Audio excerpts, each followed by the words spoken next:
Ang diplomatic relationship ng ating bansa at ng Indonesia ay na-establish noong 1949, kung saan ay nagkaroon ng embassy ang Indonesia sa Manila at Consulate General sa Davao City. Ang Pilipinas naman ay nagkaroon ng embassy sa Jakarta at Consulate General sa Manado. Noong 2019, ang Indonesian government implemented the Philippine First policy, kung saan ang ating bansa umano ang kanilang priority, lalo na nga sa larangan ng importation. Taong 2010 ay nagkaroon ng lamat ang magandang samahan ng ating bansa at Indonesia nang mahuli at hatulan ng capital punishment ang ating kababayan doon. Ang kwento po na ating tatalakayin ay ang mahabang proseso ng pakikipaglaban ni Mary Jane Fiesta Veloso sa hatol na kamatayan. Ano-ano nga ba ang ginawa ng tatlong administrasyon para sa kanyang kaso? Bago ko po simula ng ating story, sa mga bago po sa channel ko, please hit the subscribe button at pakipindot na rin po ang ating notification bell para ma-notify kayo sa mga bago nating upload na videos. Si Mary Jane Fiesta Veloso ay pinanganak noong January 10, 1985 sa Cabanatuan, Nueva Ecija, Philippines. Bunso siya sa 5 magkakapatid. Ang kanyang ama ay isang trabahador sa isang sugar plantation sa kanilang probinsya. At dahil hindi sapat ang kinikita nito para sa kanilang pamilya, ay nag-drop out siya noong first year sa high school. At the age of 17 ay nag-asawa na si Mary Jane at 1 year after ay biniyayaan siya ng anak na lalaki na nasundan pa ng isa pang lalaki. Kahit pa nga mahirap ang buhay sa probinsya, ay pinilit nilang mag-asawa na itaguyod ang kanilang anak. Ngunit, sa di sinabing dahilan ay naghiwalay silang mag-asawa at naiwan sa kanyang pangangalaga ang kanyang mga anak. Kaya naman, naisipan ni Mary Jane na subukan ang kapalaran sa abroad. Taong 2019 ay nilisan ni Mary Jane ang Pilipinas at nagtungo sa Dubai, United Arab Emirates para magtrabaho doon bilang isang domestic helper. Ngunit makalipas ang 10 buwan ay muli siyang bumalik ng Pilipinas dahil umano sa pinagtangkaan siyang gawa ng hindi maganda ng cook ng kanyang employer. Nagawa pa nga umano niyang magbenta ng kanyang mga mahahalagang gamit para matustusan ang kanyang pag-uwi. Nang makabalik ay ginamit niya ang natirang pera para sa isang maliit na negosyo, ngunit sa kasamaang palad ay nalugi din ito. Kaya naman, naisip niyang muling subukan ang pag-a-abroad. Nagkataon naman na ang nobya ng kanyang godbrother na si Julius Lacanilao ay inalok siya ng trabaho bilang domestic helper sa Malaysia noong April 18, 2010, na agad niya namang tinanggap. Ang nasabing nobya ay si Maria Cristina P. Sergio o mas kilala sa tawag na Tintin, na residente ng Talavera. April 22, 2010 ay lumipad si Mary Jane patungong Malaysia kasama ang godbrother na si Julius Lacanilao at nobya nito na si Maria Cristina Sergio. Ngunit nang dumating sila sa nasabing bansa ay malungkot na binalita sa kanya ng magnobyo na nakakuha na umano ng katulong ang mga dapat sana ay magiging employer ni Mary Jane. Sa halip, pagkalipas ng 3 araw na pamamalagi sa Kuala Lumpur, Malaysia, ay inoferan umano siya ng mga ito na magtungo ng Indonesia para doon magtrabaho. Noong una ay nagdalawang isip pa umano siya sa alok ng mga ito dahil nga sa wala na siyang pera na gagastusin para magtungo sa nasabing bansa. Ngunit ayon umano kay Maria Cristina ay sila na umano ang bahala sa lahat ng kanyang mga kakailanganin. At dahil nga sa hindi naman ibang tao ang mga ito ay nagtiwala pa rin siya at tinanggap ang nasabing offer. Bago siya umalis papuntang Indonesia, ay pinag-shopping pa umano siya ng 2. Binilhan umano siya ng mga ito ng mga damit at iba pang mahahalagang gamit. Binigyan din umano siya ng mga ito ng walang lamang suitcase para paglagyan niya ng kanyang mga gamit. Pagkatapos, ay inabutan siya ng mga ito ng $500 at hinatid siya sa airport. At lumipad na nga siya ng Indonesia na mag-isa. Nang dumating si Mary Jane sa Odesosepto International Airport sa Yogyakarta, Indonesia noong April 25, 2010, ay tila may napansing kakaiba ang mga security personnel sa kanyang bagahe. Tinanggal nila ang mga laman ng kanyang suitcase at tinastas ang tahi sa gilid ng nasabing suitcase. At doon na nga nila nakuha ang white substance sa loob nito na napag-alaman ng mga authority na ito ay 2.6 kilograms na heroin na may estimated value na $500,000 US. April 27, 2010 ay nakatanggap pa ang mga magulang ni Mary Jane ng tawag mula sa mga magulang ni Tintin. At ayon sa mga ito ay safe daw na nakarating ang anak sa Malaysia. Nang bumisita naman sila sa Talavera ay binalita umano sa kanila ni Maria Cristina na maayos daw ang kalagayan ni Mary Jane sa Malaysia at mabait daw ang mga employer nito. Iniabot pa nga umano sa kanila nito ang gatas at damit na pinamili umano ni Mary Jane sa Malaysia. During Mary Jane's interrogation ay hindi umano siya nakatanggap ng legal advice at interpreter. Gayong ang mga pulis umano na nag-interrogate sa kanya ay mga bahasa Indonesia. Kaya naman ay hindi niya naintindihan ang mga sinasabi ng mga ito. April 30 ay nakatanggap ng report ang ating Philippine Embassy sa Jakarta mula sa Indonesian Police Directorate on Narcotics tungkol sa ginawang pag-aresto kay Mary Jane Veloso. May 9 ay sa unang pagkakataon mula nang umalis si Mary Jane ay nakatanggap ng tawag ang pamilya mula sa kanya. Binati nito ang ama sa kaarawan ngunit hindi sinabi sa pamilya ang kanyang kalagayan. Nalaman lang umano nila na nakakulong ito nang muli itong tumawag noong May 12, 2010 at doon na nga nito binalita sa kanila ang nangyari. Kinabukasan, May 13, dahil nga sa sinabi ng anak ay agad na nagpunta ang pamilya sa Talavera para makausap si Maria Cristina Sergio. At ang sinabi umano nito sa kanila ay to keep silent at wag na wag daw umano silang lalapit sa media dahil umano ito ay kanilang ikapapahamak kasi ayon umano dito ay member umano siya ng isang international drug syndicate. At wag umano silang mag-alala dahil gagawin umano ng nasabing syndicate ang lahat para mailabas si Mary Jane sa kulungan. Sa kabila nito ay sumulat pa rin ang kapatid ni Mary Jane sa DFA para hingin ng tulong ng mga ito tungkol sa kaso ng kapatid noong May 28. At noon namang July 5, 2010 ay ninform ng prosecutor ng Philippine Embassy sa Jakarta tungkol sa schedule ng hearing ni Mary Jane na gaganapin sa District Court of Yogyakarta. July 22 ay binisita ng staff ng Philippine Embassy si Mary Jane sa kanyang detention at kinamusta umano ang kalagayan niya. Samantala, sa kabila ng warning na natanggap ng pamilya mula kay Maria Cristina Sergio, ay nagdesisyon ng mga ito na lumuwas ng Manila para personal na humingi ng tulong sa opisina ng Department of Foreign Affairs.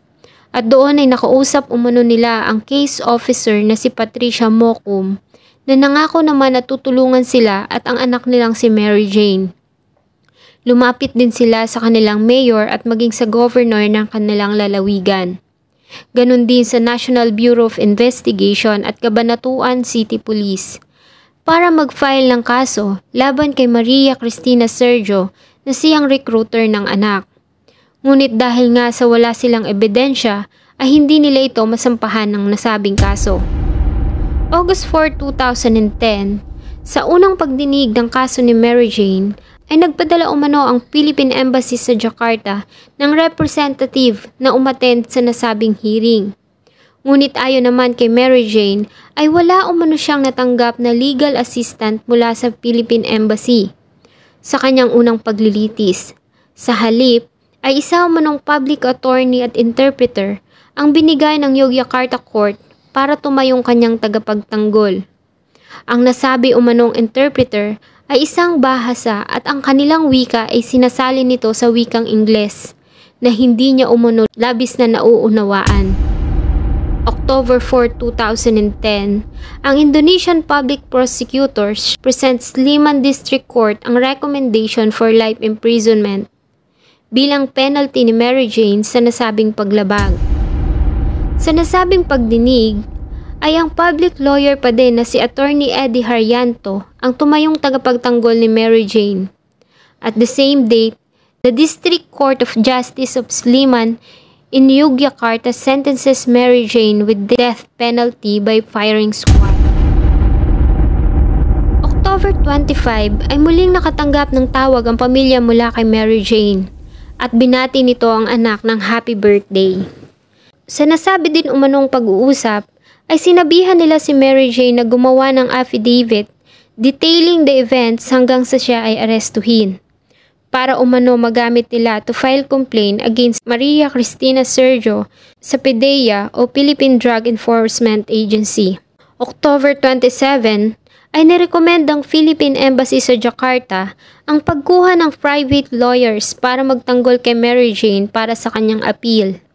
At nag-request sila sa Office of the Undersecretary of Migrant Workers Affairs to authorize the disbursement of $5,000 mula sa Legal Assistance Fund para kunin ang serbisyo ng Rodianto and Partners Law Office. November 2, 2010 ay nagsubmit ng appeal ang legal team ni Mary Jane sa Yogyakarta Court of Appeal to reconsider the punishment of death penalty.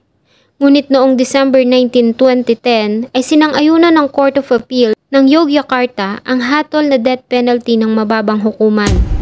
February 21, 2011 ay muling nagpasa ng appeal sa pangalawang pagkakataon ang legal team ni Mary Jane sa Supreme Court ng Jakarta, Indonesia. Ngunit muli ay sinang-ayunan ng mataas na hukuman ang hatol na death penalty ng mababang hukuman noong March 31, 2011. Matapos ang mahigit isang taong pakikipaglaban, ay saka lamang gumawa ng hakbang ang ating noon ay former president na si President Benigno Aquino III at nagpadala ito ng letter of clemency address sa noon ay Indonesia President na si President Susilo Bambang Yudhoyono requesting pardon for Mary Jane Veloso noong August 23, 2011. At nakatanggap naman sila ng kasagutan mula dito noong April 13, 2012, saying na ina-acknowledge nito ang letter of clemency na pinadala ni President Benigno Aquino III at bibigyan umano nila ito ng thorough at careful consideration na walang nilalabag na laws at regulation ng Indonesia.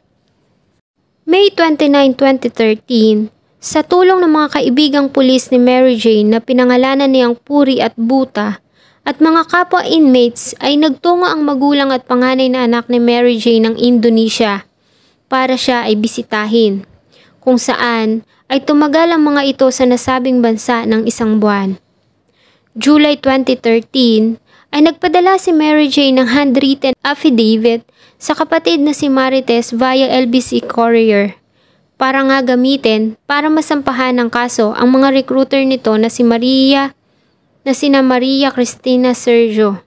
October 20, 2014 ay umupo ang bagong elected president ng Indonesia na si President Joko Widodo at noon ngang December 30 ng nasabing taon ay nag-issue ito ng Presidential Decision No. 31/G-2014 rejecting the request for clemency on behalf of Mary Jane Veloso.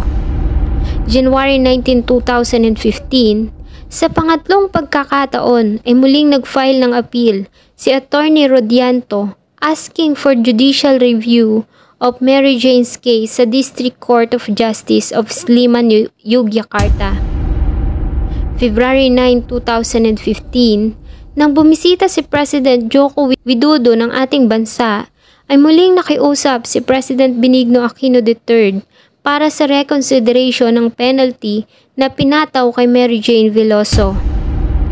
February 18, 2015 ay muling dumalaw ang magulang ni Mary Jane at kapatid na babae kasama ang dalawang anak sa Indonesia, kasama ang representative ng DFA. This time, ang expenses ay sinagot na ng ating government. Naging emosyonal si Mary Jane nang makita ang pamilya. Pinayagan naman ng mga prison personals na makausap niya ang pamilya mula 8:30 ng umaga hanggang alas 2 ng hapon. March 3, 2015, the Sleman District Court in Yogyakarta, Indonesia held the first hearing on the petition for judicial review dahil sa mga sumusunod na kadahilanan. Una, Ang naging problema sa translations dahil sa ang binigay na translator kay Mary Jane sa mga naging pagdinig ay gumamit ng bahasa at sinalin sa wikang Ingles na pareho nitong hindi naiintindihan. Pangalawa, ay napag-alaman nila na ang inappoint ng court na translator ni Mary Jane ay walang lisensya mula sa Association of Indonesian Translator. Pangatlo, ay ang abogado na tumayong kanyang tagapagtanggol sa mga unang paglilitis ay isang public lawyer na tinalaga ng prosecutors.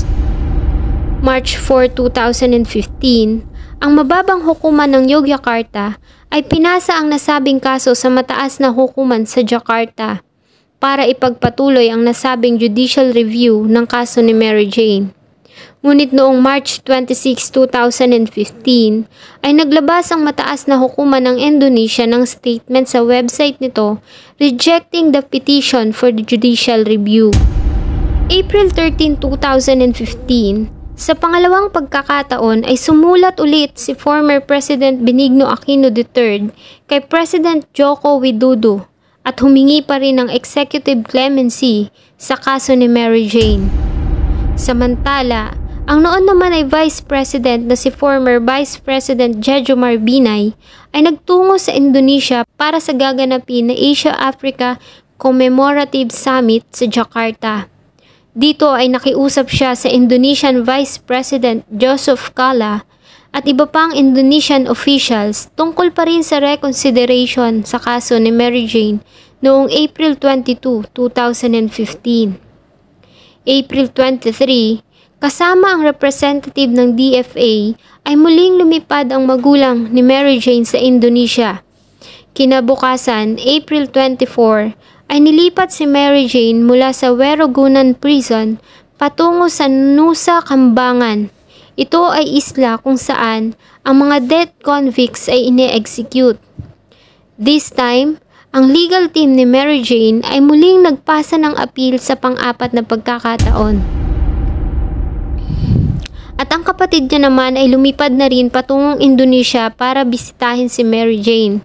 Dahil sa ang Indonesian Attorney General ay nagbigay na ng pahayag na itutuloy umano nila ang execution sa April 29, 2015.